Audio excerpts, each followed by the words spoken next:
Hi welcome back. ഇന്ന് വന്നിട്ടുള്ളതൊരു വ്ലോഗായിട്ടാണ്. ഇതിൽ ഇന്നത്തെ കുറച്ച് കാര്യങ്ങളും അതുപോലെ തന്നെ ഒരു അടിപൊളി കേക്കിൻ്റെ റെസിപ്പി കൂടി ഞാൻ ഷെയർ ചെയ്യുന്നുണ്ട്.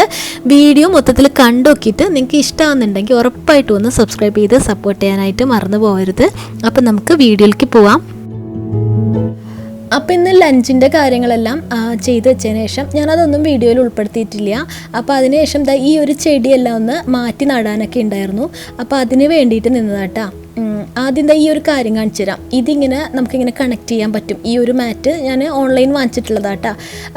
അപ്പം സാധാരണയായിട്ട് നമ്മൾ ന്യൂസ് പേപ്പറെല്ലാം വിരിച്ചിട്ടും അങ്ങനെയൊക്കെയല്ലേ ചെയ്യുക. ഇപ്പോൾ മുറ്റമൊന്നും അധികം ഇല്ലാത്തവരൊക്കെ ആണെങ്കിൽ അല്ലെങ്കിൽ നമ്മൾ അങ്ങനെയൊക്കെയല്ലേ ചെയ്യുക. അപ്പോൾ അതിന് പകരം ഈ ഒരു സാധനം നമുക്ക് റീയൂസ് ചെയ്യാൻ പറ്റൂട്ടാ.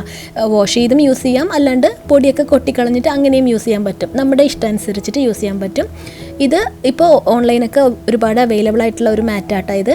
അപ്പോൾ ഞാൻ വാങ്ങിച്ചിട്ടുള്ളത് മീഡിയം സൈസ് എന്തോ ആണെന്ന് തോന്നുന്നുണ്ട്. ഇതിപ്പോൾ നമുക്ക് ഇങ്ങനെ ഒരു ഷേപ്പിലാക്കാൻ പറ്റും. ആ ഒരു 2 ബട്ടൺസ് നമുക്കിങ്ങനെ കണക്റ്റ് ചെയ്തിട്ട് ഇങ്ങനത്തെ ഒരു ഷേപ്പിലാക്കാൻ പറ്റൂട്ടാ. അതിനുശേഷം നമുക്ക് ഊരി വീണ്ടും ന്യൂസ് പേപ്പറെല്ലാം മടക്കണ പോലെ തന്നെ മടക്കിയിട്ട് സൂക്ഷിച്ച് വെക്കാനും പറ്റും. നല്ല യൂസ്ഫുൾ ആയിട്ടുള്ള ഒരു ഐറ്റം ആട്ടോ ഇത്. അപ്പോൾ അതൊന്ന് കണക്ട് ചെയ്തതിന് ശേഷം ഈ ബാൽക്കണിയിലേക്ക് വെച്ചിട്ടുണ്ട്, ചെടി ഒന്ന് മാറ്റി നടാൻ വേണ്ടിയിട്ട്.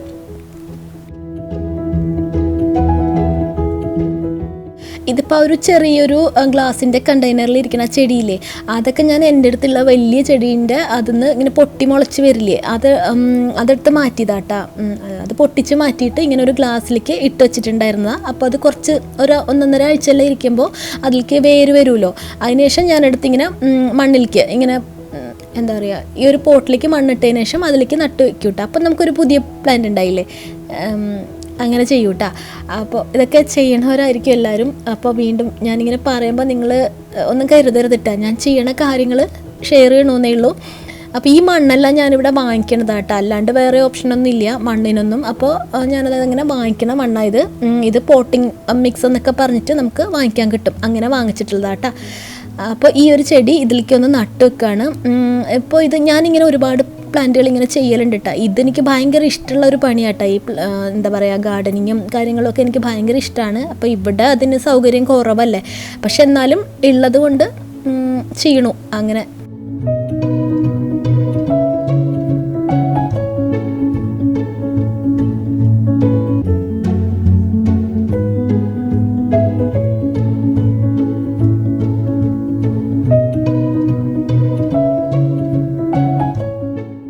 പിന്നെ ഇപ്പോൾ ഞാൻ നേരത്തെ പറഞ്ഞ പോലെ നമ്മൾ ചെയ്തപ്പോൾ ഉണ്ടായ മണ്ണും കാര്യങ്ങളൊക്കെ ഇതിലേക്ക് ഈ ഒരു മാറ്റിലേക്കാട്ടോ വീണിട്ടുള്ളത്. ഇത് നമുക്ക് ഈസി ആയിട്ട് നമുക്കെടുത്ത് എന്താ പറയുക, ഇതിങ്ങനെ പുറത്ത് കൊണ്ടുപോയി കളഞ്ഞതിന് ശേഷം ഇത് വീണ്ടും മടക്കി വെക്കാൻ പറ്റൂട്ടാ. അത് നമുക്ക് ആ ജോയിൻ്റ് അങ്ങ് വെടിയിച്ച് കഴിഞ്ഞാൽ വീണ്ടും എന്താ, അതുപോലെ തന്നെ ഇത് വാഷ് ചെയ്യണമെങ്കിൽ അങ്ങനെയും ചെയ്യാട്ടോ.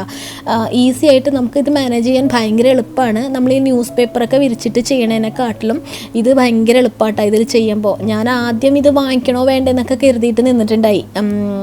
പക്ഷെ വാങ്ങിച്ച് നോക്കിയതാണ്. പക്ഷെ വാങ്ങിച്ചപ്പം ഭയങ്കര യൂസ്ഫുള്ളായിട്ട് തോന്നി ഈ ഒരു സാധനം. അപ്പം നിങ്ങൾക്ക് ഇഷ്ടമുണ്ടെങ്കിൽ ഓൺലൈനിൽ അവൈലബിളാണ് ഇത്. അപ്പം നിങ്ങൾ കണ്ടില്ലേ, നല്ല ക്ലീൻ ആയിട്ട് കിട്ടും കേട്ടോ. ഞാനിപ്പോൾ ഇത് വാഷ് ചെയ്തിട്ടില്ല, നിങ്ങൾക്ക് വേണമെങ്കിൽ വാഷ് ചെയ്തും വെക്കാം കേട്ടോ. അങ്ങനെ ഇതുപോലെ ഇങ്ങനെ മടക്കി നമുക്ക് സൂക്ഷിച്ച് വെക്കാൻ വേണ്ടിയിട്ട് പറ്റും. നിങ്ങൾക്ക് ഇഷ്ടമുണ്ടെങ്കിൽ ഓൺലൈൻ നോക്കി വെക്കൂ. ഇത് നല്ല ഈസിലി അവൈലബിൾ ആയിട്ടുള്ള ഒരു മാറ്റാട്ടോ ഇത്. ഇനിയിപ്പോൾ ഈ ഒരു പോട്ടിലേക്ക് നമ്മൾ ആ നട്ട് വെച്ചിട്ടുള്ള ചെടിയൊക്കെ ഒന്ന് ഇറക്കി വെക്കാനുണ്ട്. ഞാനിപ്പോൾ ചെടികളെല്ലാം എടുത്തൊന്ന് മാറ്റി വെച്ചിട്ടുണ്ട്. പ്ലാന്റ് സ്റ്റാൻഡൊക്കെ ഒന്ന് തട്ടിക്കുടഞ്ഞ് വെക്കാനായിട്ട്. അതുമ്പോൾ പൊടിയൊക്കെ ഉണ്ടെങ്കിൽ അത് ഞാനിങ്ങനെ ഇടയ്ക്കെല്ലാം ചെയ്യൂട്ടാ. അപ്പോൾ അങ്ങനെ പ്ലാന്റ് സ്റ്റാൻഡൊക്കെ ഒന്ന് ക്ലീൻ ചെയ്ത സമയത്ത് ചെടികളെല്ലാം ഒന്ന് മാറ്റി വെച്ചിട്ടുണ്ടായിരുന്നു. അപ്പോൾ അത് ഈ ഒരു ഇതിലേക്ക്, ഈ ഒരു പോട്ടിലേക്ക്, എന്താ പറയുക, പ്ലാന്റ് പോട്ടിലേക്ക് ഒന്ന് ഇറക്കി വെച്ച് കൊടുക്കുകയാണ്.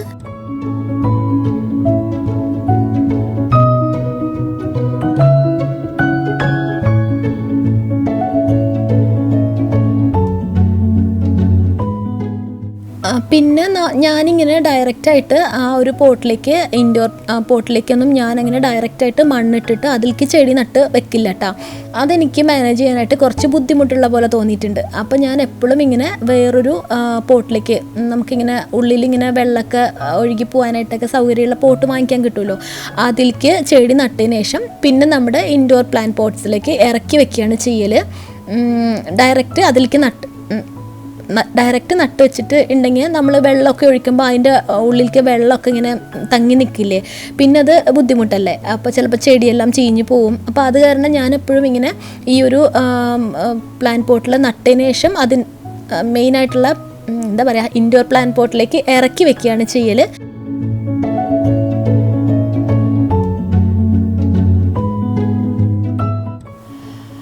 ഇനിയിപ്പോൾ ഇതാ പ്ലാന്റ് സ്റ്റാൻഡിലേക്ക് ഞാനൊക്കെ ക്ലീൻ ചെയ്ത് വെച്ചിട്ടുണ്ടായിരുന്നു. അതുമേലേക്ക് ചെടികളെല്ലാം ഒന്ന് തിരിച്ചെടുത്ത് വെച്ച് കൊടുക്കുകയാണ്.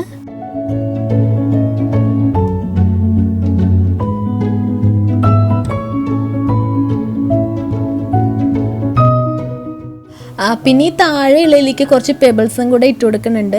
കാര്യം എന്താ വെച്ചാൽ ഏറ്റവും താഴത്തെ സ്റ്റാൻഡിലുള്ളതിലേക്ക് അതെന്താ വെച്ചാൽ ഇവിടെ ഒരു മോൾക്കൊരു പൂച്ചയുണ്ട് കേട്ടോ. അപ്പോൾ അത് ഇങ്ങനെ മണ്ണെല്ലാം കണ്ടിട്ടുണ്ടെങ്കിൽ ഇങ്ങനെ പുറത്തേക്ക് എടുക്കും.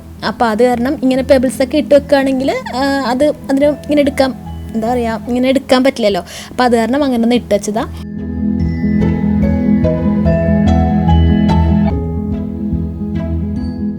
ഇനിയിപ്പോൾ ഇതാ ലഞ്ചെല്ലാം കഴിഞ്ഞതിന് ശേഷം കേക്ക് ഉണ്ടാക്കാൻ വേണ്ടിയിട്ട് നിന്നതാണ്. ഈവനിങ്ങിന് വേണ്ടിയിട്ടും പിന്നെ അതുപോലെ തന്നെ മോൾക്ക് സ്കൂളിലേക്കെല്ലാം സ്നാക്ക് ടൈമിലെല്ലാം കൊടുത്തു വിടാനൊക്കെ വേണ്ടിയിട്ട് ഞാനിങ്ങനെ ബേക്ക് ചെയ്തെടുക്കുക ചെയ്യൽ. ചില സമയത്ത് കുക്കീസ് ഉണ്ടാക്കിയെടുക്കും, ചില സമയത്ത് കേക്ക്സ്, അങ്ങനെ മാറി മാറി ഉണ്ടാക്കും കേട്ടോ. ഇപ്പോൾ ഈ ഒരു കേക്ക് ഉണ്ടാക്കാമെന്ന് വെച്ചിട്ട് അങ്ങനെ നിന്നതാണ്. അപ്പോൾ ഇതിൻ്റെ ഒരു റെസിപ്പി ഞാൻ ഷെയർ ചെയ്യാം. അടിപൊളി കേക്കാട്ടോ അത്. പ്രത്യേകിച്ച് അങ്ങനെ ഡെക്കറേഷൻസ് ഒന്നും ഇല്ലാത്തൊരു കേക്കാണ്. അപ്പോൾ നിങ്ങൾക്ക് ഈസിലി ഉണ്ടാക്കാൻ പറ്റും. അപ്പോൾ നിങ്ങൾക്ക് ഉണ്ടാക്കാൻ തോന്നുകയാണെങ്കിൽ ഒന്ന് ട്രൈ ചെയ്ത് നോക്കൂ കേട്ടോ. അപ്പോൾ ഞാനിവിടെ ആദ്യം 250 ml കപ്പിൽ ഒരു 1/4 ഭാഗത്തോളം നമ്മുടെ മൈദ എടുത്തിട്ടുണ്ട് കേട്ടോ. 1/4 ഭാഗത്തോളം മൈദ എടുത്തിട്ടുണ്ട്.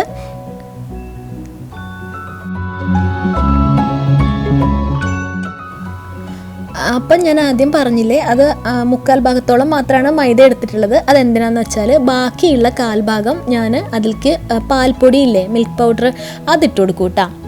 അതല്ലാതെ നിങ്ങൾക്ക് വേണമെങ്കിലും അല്ലാതെ മെഷർ ചെയ്തെടുക്കാം. ഞാൻ സാധാരണയായിട്ട് ഇത് മിക്കപ്പോഴും ഉണ്ടാക്കുന്ന ഒരു റെസിപ്പി ആയതുകൊണ്ട് എനിക്കിത് ഈസി ആയിട്ട് തോന്നിയിട്ടുള്ളത് 1/4 ഭാഗത്തോളം മൈദയും ബാക്കി 1/4 ഭാഗം പാൽപ്പൊടിയും കൂടെ ഇട്ടങ്ങ് നിറച്ചെടുക്കും കേട്ടോ.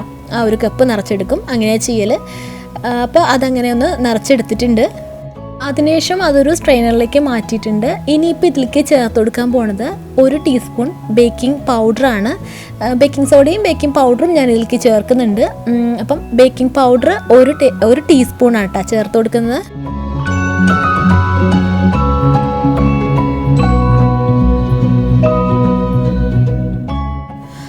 അതിനുശേഷം ഇനി ചേർത്ത് കൊടുക്കുന്നത് ബേക്കിംഗ് സോഡയാണ്. അപ്പോൾ ബേക്കിംഗ് സോഡ ഒരു നുള്ളെല്ലാം ചേർത്ത് കൊടുക്കണുള്ളൂ.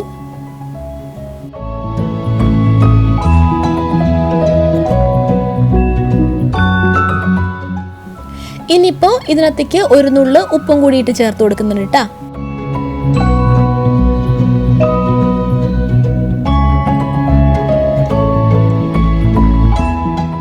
ഇനിയിപ്പോൾ അതൊന്ന് റെഡിയാക്കിയിട്ട് മാറ്റി വെക്കുന്നുണ്ട്.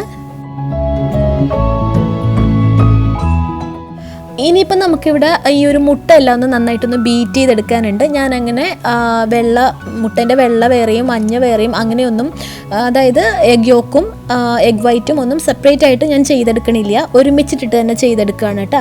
അപ്പം 3 മുട്ട, മീഡിയം സൈസിലുള്ള 3 മുട്ടയാണ് ഞാൻ ഇതിലേക്ക് യൂസ് ചെയ്യണത്. അപ്പം 3 മുട്ടയും ഒരുമിച്ച് പൊട്ടിച്ചതായി ഒരു സ്റ്റാൻഡ് മിക്സറിലേക്ക് ഒഴിച്ചെടുത്തിട്ടുണ്ട്. അടുത്തായിട്ട് ഇതിലേക്ക് 1 ടീസ്പൂൺ വെനില എസൻസ് കൂടിയിട്ട് ഞാൻ ചേർത്ത് കൊടുക്കുന്നുണ്ട്.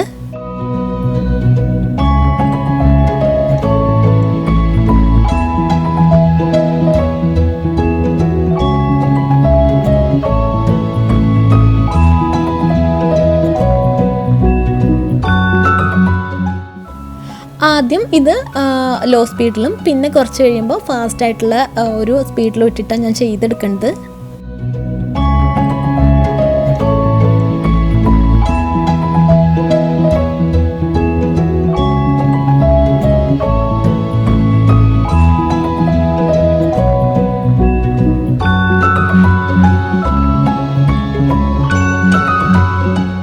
പിന്നെ ഈ ഒരു മുട്ടയിൽ അതൊരു നന്നായിട്ടൊന്ന് ബീറ്റായിട്ട് അതിൻ്റെ ആ ഒരു മഞ്ഞ കളറിലുള്ള ആ ഒരു ഇതൊക്കെ മാറിയിട്ട് അത്യാവശ്യം ഒരു ക്രീം കളറൊക്കെ ആവുന്ന ആ ഒരു തരത്തിലൊന്നും ആവണം കേട്ടോ.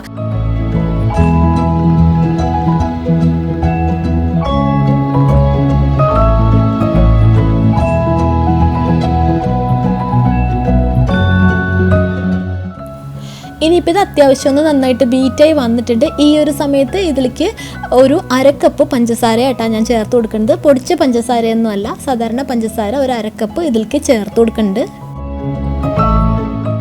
ഇനിയിപ്പോൾ ആ ഒരു സെയിം 1/2 കപ്പിൽ ഞാൻ സൺഫ്ലവർ ഓയിലും കൂടിയിട്ട് ചേർത്ത് കൊടുക്കുന്നുണ്ട് കേട്ടോ. ഫ്ലേവേഴ്സ് ഇല്ലാത്ത ഏത് ഓയിൽ വേണമെങ്കിലും നമുക്ക് ചേർത്ത് കൊടുക്കാം. ഒലിവ് ഓയിലൊന്നും ചേർക്കാൻ പാടില്ല കേട്ടോ. ഇനി വേണമെങ്കിൽ നമുക്ക് ഇതിലേക്ക് ബട്ടറും ചേർത്ത് കൊടുക്കാം.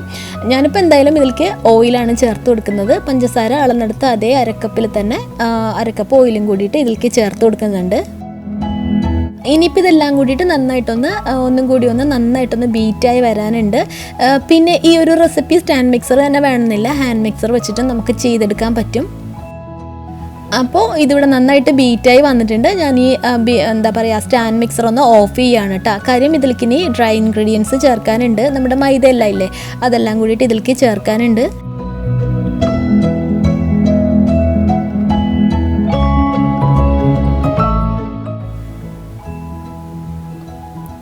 കുറേശ്ശെയായിട്ട് മൈദ ചേർത്തിട്ട് ഞാനൊന്ന് ലോ സ്പീഡിലിട്ടിട്ട് ഒന്ന് ബീറ്റ് ചെയ്തെടുക്കുന്നുണ്ട്. അത് ഓവറായിട്ട് മിക്സ് ചെയ്യാൻ പാടില്ല, ബീറ്റ് ചെയ്യാൻ പാടില്ല. അപ്പോൾ ലോ സ്പീഡിലിട്ടിട്ട് കുറേശ്ശെ മൈദ ചേർത്തിട്ട് ഒന്നും കൂടി ഒന്ന് ബീറ്റ് ചെയ്തെടുക്കുന്നുണ്ട്.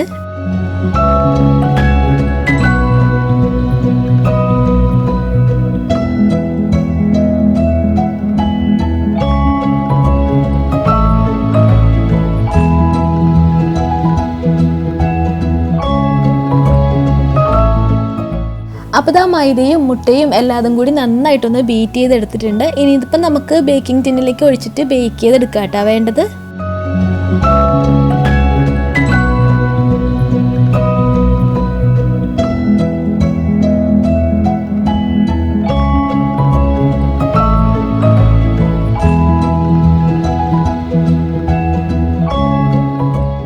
ഈ ഒരു കേക്കിൻ്റെ ബാറ്റർ ഞാനിവിടെ ഒരു 10 ഇഞ്ചിൻ്റെ ഒരു സ്ക്വയർ കേക്ക് ടിന്നിലേക്കാട്ടാണ് മാറ്റിയിട്ടുള്ളത്. 8 ഇഞ്ചിൻ്റെയിലും 9 ഇഞ്ചിൻ്റെയിലും എല്ലാം നമുക്ക് ചെയ്തെടുക്കാൻ പറ്റും. റൗണ്ട് ഷേപ്പിലുള്ള കേക്ക് ടിന്നായാലും കുഴപ്പമില്ല, നമുക്ക് ചെയ്തെടുക്കാൻ പറ്റും. ഞാനിപ്പോൾ ഈ ഒരു ഇതിലേക്ക് എടുത്തിട്ടുള്ളത് എൻ്റെ അടുത്തുള്ളത് 10 ഇഞ്ചിൻ്റെ ആയതുകൊണ്ട് അത് എടുത്താട്ടാ. തിക്നെസ്സിൽ ചെറിയ വ്യത്യാസം വരുമെന്നേ ഉള്ളൂ, അതൊന്നും കുഴപ്പമില്ല. ഇനിയിപ്പോൾ ഇത് നമുക്ക് 180 ഡിഗ്രിയിൽ 10 മിനിറ്റ് പ്രീ ഹീറ്റ് ചെയ്ത അവനിൽ വെച്ചിട്ട് ഒരു 25 തൊട്ട് 30 മിനിറ്റ് വരെ എല്ലാം ബേക്ക് ചെയ്തെടുക്കാം. ഒരു 20-25 മിനിറ്റ് എല്ലാം ആകുമ്പോഴേക്ക് എന്നൊന്ന് ചെക്ക് ചെയ്ത് നോക്കുക കേട്ടോ, ബേക്ക് ആയിട്ടുണ്ടോയെന്ന്. ഓരോ അവൻ്റെയും ഇതനുസരിച്ചിട്ട് ഡിഫറെൻ്റ് ആയിരിക്കില്ലേ, അതിൻ്റെ ആ ഒരു ടൈമിങ്ങിൽ ഡിഫറൻസ് ഉണ്ടാവുമല്ലോ. അപ്പോൾ അതനുസരിച്ചിട്ട് നിങ്ങൾ ചെയ്തെടുക്കുക. അപ്പോൾ എനിക്കിത് ഇവിടെ ഒരു 25 മിനിറ്റ് ആയപ്പോൾ റെഡിയായി കിട്ടിയിട്ടുണ്ടായിരുന്നു. അപ്പോൾ ഞാനത് അവനിൽ നിന്ന് പുറത്തേക്ക് എടുത്തിട്ടുണ്ട് കേട്ടോ. ഇനിയിപ്പോൾ ഇത് തണുത്തതിന് ശേഷം നമുക്കൊന്ന് കട്ട് ചെയ്തെടുക്കാം. ഞാൻ ഈ ഒരു കേക്കിൽ ഇതൊന്ന് കട്ട് ചെയ്ത് കാണിച്ചു തരാം കേട്ടോ. ഇത് പ്രത്യേകിച്ച് അങ്ങനെ ഒരു ബുദ്ധിമുട്ടുള്ള കേക്കല്ല കേട്ടോ. ഉണ്ടാക്കിയെടുക്കാൻ ഭയങ്കര സിമ്പിളായിട്ടുള്ളൊരു റെസിപ്പിയാണ്, ഉണ്ടാക്കിയെടുക്കാൻ എളുപ്പമാണ്, അതുപോലെ തന്നെ ഭയങ്കര ടേസ്റ്റിയാണ്. നമ്മൾ ഈ നാട്ടിലൊക്കെ ബേക്കറിയിൽ നിന്ന് വാങ്ങിക്കില്ലേ, ഒരു സ്പോഞ്ചി ആയിട്ടുള്ള ഒരു കേക്ക് കിട്ടില്ലേ നമുക്ക്, അങ്ങനെ ക്രീമൊന്നും തേക്കാണ്ട് നമുക്ക് കിട്ടില്ലേ, അങ്ങനത്തെ ഒരു കേക്കാട്ടോ ഇത്.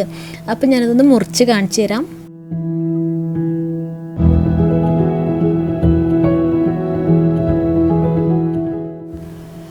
ഇതിങ്ങനെ നമുക്ക് എപ്പോഴും ഉണ്ടാക്കി കഴിക്കാൻ പറ്റുന്ന ബേക്കിംഗ് പൗഡറും കാര്യങ്ങളും ഒക്കെ ചേർക്കണമല്ലേ. അപ്പം വല്ലപ്പോഴെല്ലാം ഇങ്ങനെയൊക്കെ ഉണ്ടാക്കണോണ്ട് കുഴപ്പമൊന്നുമില്ലല്ലോ. അപ്പം ഞാനിങ്ങനെ ആവശ്യമുള്ളപ്പോഴൊക്കെ ഞാൻ ബേക്ക് ചെയ്തെടുക്കുക ചെയ്യുന്നത്. ഞാനങ്ങനെ പുറത്തുനിന്ന് ബേക്കറി ഐറ്റംസ്, അതായത് ഈ കേക്ക് പോലുള്ള സാധനങ്ങളൊക്കെ അപൂർവമായിട്ടേ വാങ്ങിക്കലുള്ളൂ കേട്ടോ. ഞാൻ കൂടുതലും മോൾക്കൊക്കെ കൊടുക്കാനായിട്ട് കുക്കീസും കേക്ക്സും ഒക്കെ ഞാൻ ബേക്ക് ചെയ്തെടുക്കുകയാണ് ചെയ്യാറുള്ളത്. അപ്പോൾ ഇതിൻ്റെ ഈ ഒരു സൈഡ് ഞാനൊന്ന് മുറിച്ച് മാറ്റുന്നുണ്ട്. ഇതിപ്പോൾ വീഡിയോ എടുക്കുന്നതുകൊണ്ട് മാത്രമാണ് ഞാൻ ഈ സൈഡ് മുറിച്ച് മാറ്റുന്നത് കേട്ടോ. ഇല്ലെങ്കിൽ ഞാൻ അങ്ങനെ സൈഡിൽ നിന്ന് മുറിച്ച് മാറ്റി ആക്കില്ല, നമുക്ക് വീട്ടിൽ യൂസ് ചെയ്യാനല്ലേ. അപ്പോൾ ഇത് ഈ വീഡിയോയിൽ കാണുമ്പോൾ ഒരു ഭംഗിക്ക് വേണ്ടിയിട്ട് മാത്രമാണ് ഞാൻ ഇതിൻ്റെ സൈഡ് 4 ഭാഗം ഒന്ന് മുറിച്ച് കളയണത്.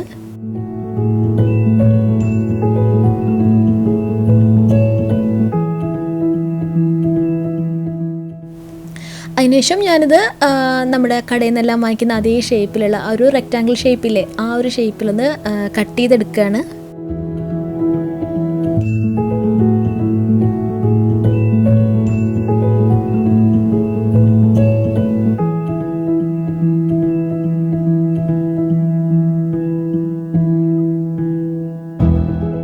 ഈ ഒരു കേക്ക് കണ്ടില്ലേ, ഇത്രയ്ക്കും നല്ല സ്പോഞ്ചി ആയിട്ടുള്ള ഒരു കേക്കാട്ടോ. അത് ഭയങ്കര നമ്മൾ കയ്യിലെടുക്കുമ്പോൾ തന്നെ ഭയങ്കര സോഫ്റ്റ് ആയിട്ടുള്ള ഒരു കേക്കായത്.